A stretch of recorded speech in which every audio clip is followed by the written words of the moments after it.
باندھے جا سکتے ہیں۔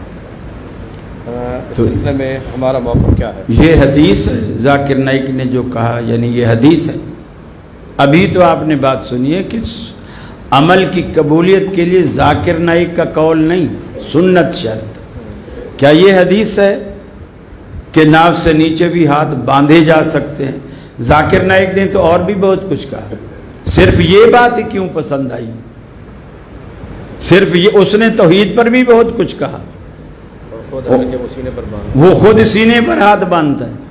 کسی نے یہ کیوں نہیں سوال کیا کہ جب ناف سے نیچے باندھے جا سکتے ہیں تو 1 مہینہ تو بھی نیچے باندھ لے؟ کیوں نہیں کہا کسی نے؟ یہ نہیں سوال وہ ہو کہ جی حدیث میں یہ آیا ہے ناف سے نیچے باندھنا، آپ سینے پر کیوں باندھتے؟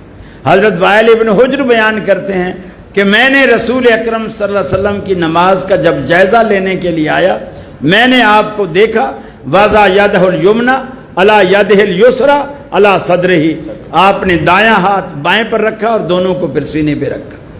واضح حدیث ہے۔ اب ذاکر نائک صاحب کیا کہتے ہیں کیا نہیں کہتے ہیں، تو وہ تو بہت کچھ کہتے ہیں، اور وہ خود کو اہل حدیث بھی نہیں کہتے ہیں۔